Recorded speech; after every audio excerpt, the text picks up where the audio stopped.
Hello mga mi! Share ko lang tong ginawa kong DIY butterfly bouquet. Sulit na to sa 379 pesos. Sobrang ganda, napaka-magical niya tignan. Complete na yung materials nito kapag nag-order ka. Ganito kaganda yung butterfly niya mga mi. May rhinestone siya sa gitna. Ito yung mga wires na paglalagyan natin ng butterflies. Inend ko lang ng konti yung sa dulo.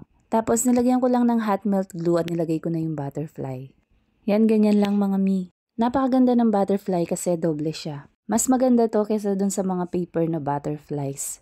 Mas mura lang kasi yon mga mi. Yun din ang ginagamit ko dati. 52 pieces ang butterflies na to.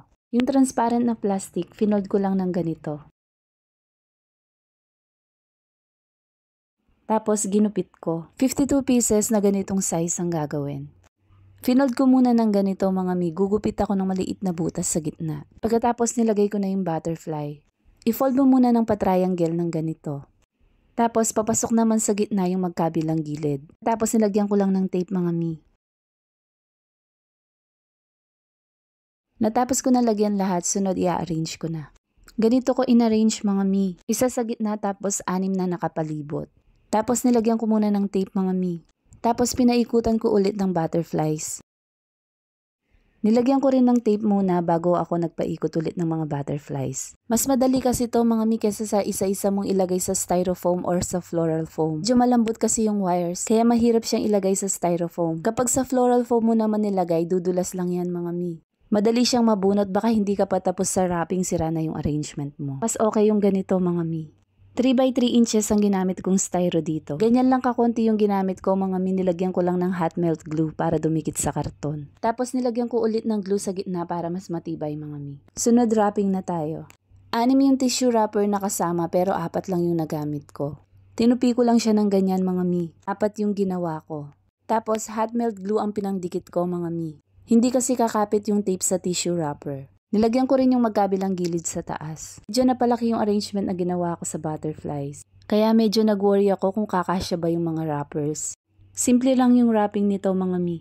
Kasi kailangan kong tipirin yung 8 wrappers na kasama nito. At melt glue din ang pinandidikit ko sa gilid mga mi. Yan, nalagay ko na lahat yung 4. Sunod naman yung wrappers na kulay pink. Dahil kailangan kong tipirin yung wrappers, ganitong fold ang ginawa ko. Mas malaki kasi yung masasakop nito sa bouquet mga mi. 4 din yung ginawa kong ganito. Dito sa gilid ko inumpisahang ilagay. Hot melt glue ulit ang pinandikit ko mga mi. Pati yung sa gilid mga mi nilagyan ko. Hirap talaga ako sa pagbi-video niyan mga mi. Kapag malaking bouquet kasi na ganito, ayaw kong bitawan. Ayaw ko kasi masira yung arrangement. Standalone din tong bouquet kapag natapos. Sunod naman yan, binalutan ko na yung karton mga mi. Tapos gagawa na ako ng pinakapalda niya.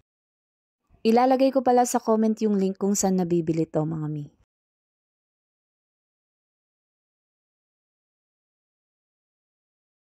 Dalawa yung ginawa kong ganito. Ilalagay lang to sa harap at sa likod.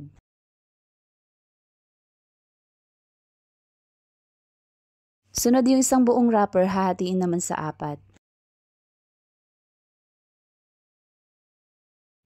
Tapos, i-fold ng ganito mga mi. 2 ganitong fold ang gagawin. Sunod ganito naman. 2 ganito din ang gagawin. Yan mga mi para magkapares siya. Nilagay ko naman sa magkabilang gilid.